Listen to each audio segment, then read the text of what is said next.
Good afternoon, Wolfpack, and welcome back to today's lesson, which is on special right triangles. And we're still working on our essential question of how we can find a missing side or angle of a triangle.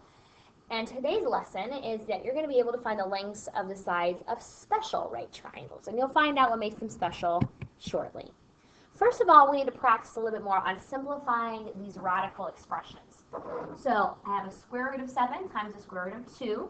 And so square root times square root, 7 times 2 is 14. And I know that cannot be reduced at all because 2 and 7 are both prime numbers, and so even when they're combined, the factors are still 2 and 7. Okay? Letter B, square root of 2 times the square root of 2. Well, square root times square root is square root, and then 2 times 2 is 4. But wait a minute. We know that 4 is a perfect square. What is the square root of 4? Square root of 4 is 2, so the answer is 2. Okay? So when you have the square root of a number times the square root of that same number, the answer is just that number. Okay?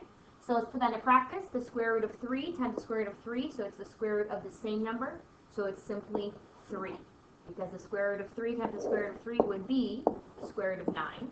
And the square root of 9 is 3, which is what we got. Okay? Hope that makes sense. We will need that skill. We've been using it a little bit in trigonometry, and we will continue needing it for today's lesson. So let's practice simplifying some more radical expressions.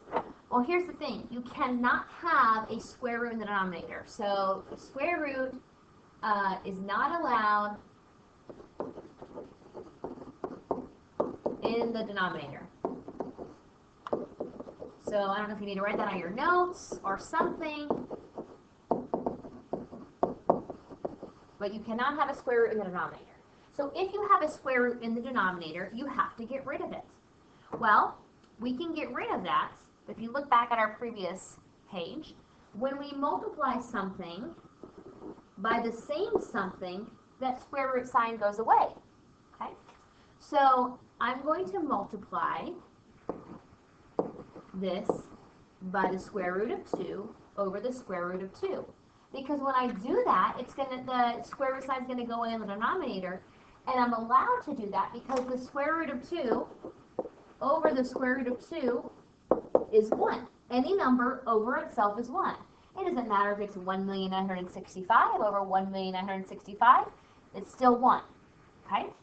So I'm going to multiply both sides. I'm going to multiply the numerator and the denominator by the square root of 2.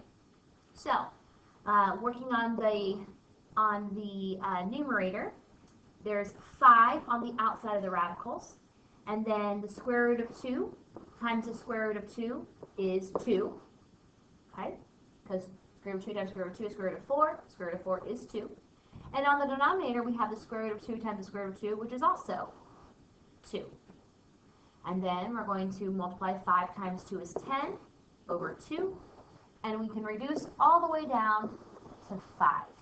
So 5 square root of 2 times the square root of 2 is the same thing as 5. Okay? Another shortcut that we can do, but I wanted to show you this first, was 5 square root of 2 over square root of 2. So we read this as 5 times the square root of 2 divided by the square root of 2. Well, we can simply cancel these out. There's no adding and subtracting, there's just division. So by canceling those out, we simply have 5 left over. But I wanted to walk us through all the steps first. Let's move on to letter B, 8 square root of 2. 8 divided by the square root of 2. Again, we're going to multiply it by the square root of 2 times the square root of 2, because the square root of 2 divided by the square root of 2 is 1. So the numerator, we have 8 square root of 2. The denominator, we have 2. Because 2 square root of 2, the square root of 2 times the square root of 2 is 2. So now I can reduce. I see that I have an 8 outside of the radical and a 2 in the denominator. And those two numbers can reduce. I cannot touch the number under the radical. Okay? That has to stay under the radical since that's the only thing under the radical.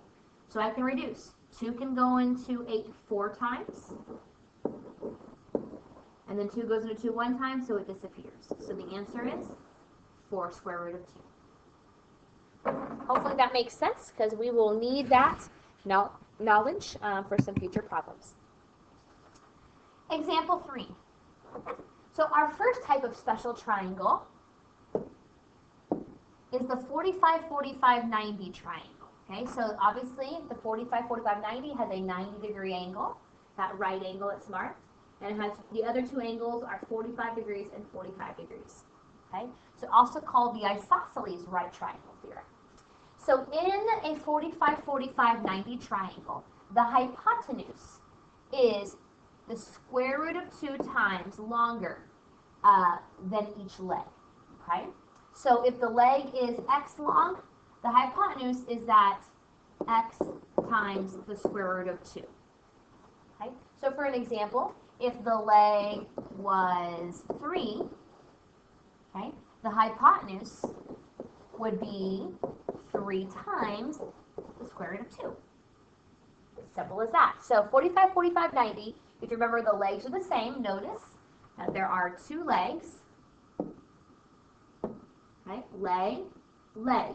They're both x long because since both the angles are 45 degrees, both of the legs are the same size. So both the legs are the same size, and then the hypotenuse is that leg times the square root of 2.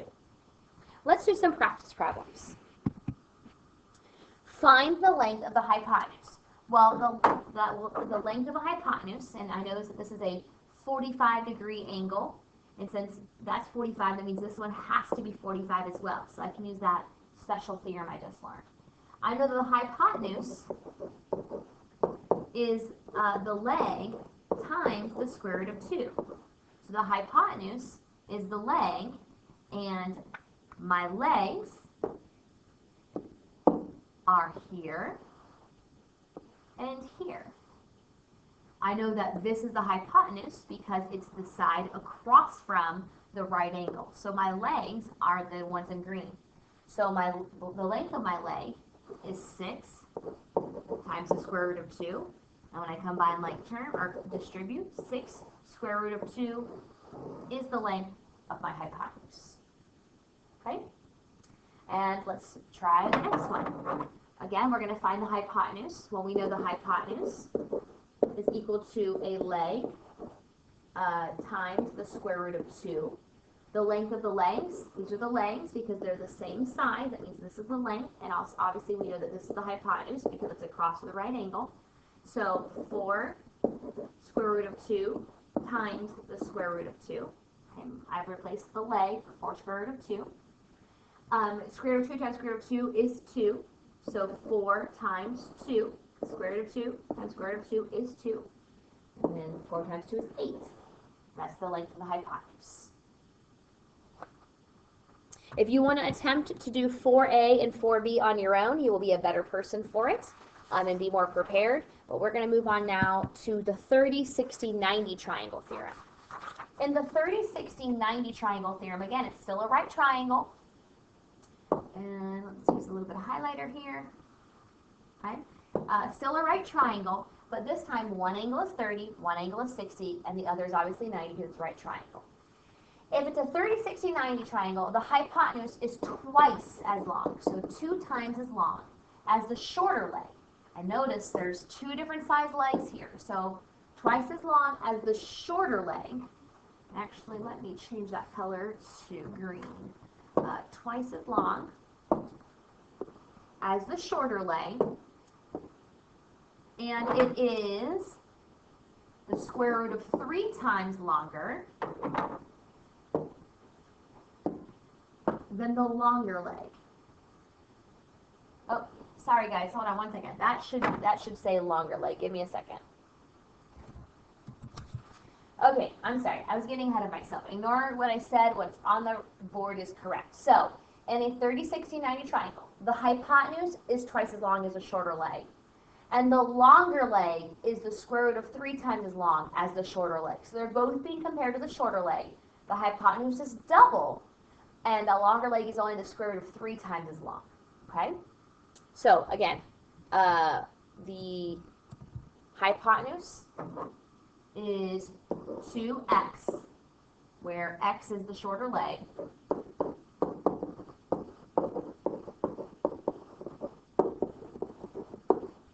And the hypotenuse is x square root of 3, again, where x is the shorter leg. Now you might be asking me, well, Miss Locke, how do we know which one is the shorter leg and how do we know which one is the longer leg? Well, you need to look at the angles, okay? We already know the hypotenuse is always across from 90 degrees. The 30-degree angle is smaller than the 60-degree angle.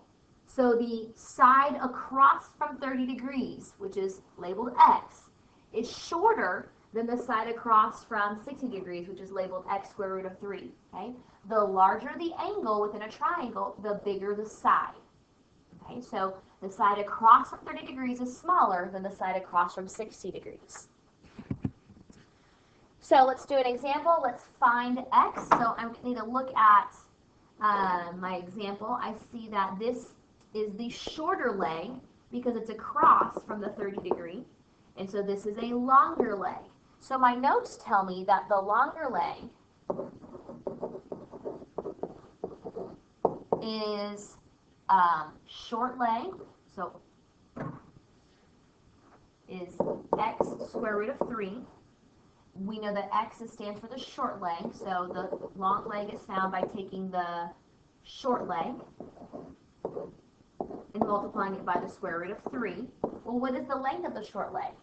Length of the short leg is 2 square root of 3. I'm going to multiply that by the square root of 3. And here's my short leg, 2 square root of 3. So 2 times the square root of 3 times the square root of 3 is 3. 2 times 3 is 6. So X is 6. That's the longer leg. X is 6. And we're going to stop right there. Taking that into consideration, we could also find the hypotenuse. If I said I wanted you to find the hypotenuse is double the short leg. Okay, so you multiply this by 2 and find the answer. So 2 times 2 square root of 3. Well, 2 times 2 multiply together because nothing can touch what's under the radical. If it's not under the radical, it can't touch what's under the radical. 2 times 2 is 4. Square root of 3 stays square root of 3. That would be the hypotenuse that we were looking for. So we're going to stop right there. We will do the rest of the practice problems in class. The big thing is these two formulas right here, 30, 60, 90. So if X is the short leg, long leg is X times the square root of 3, and hypotenuse is 2X. And then with the 45, 45, 90, X is obviously X, and the hypotenuse is X square root of 2. Okay? So we need to get really comfortable with multiplying by the square root of 2 and the square root of 3. Thank you guys for following along. Please make sure you have your homework complete, and I'll see you next class.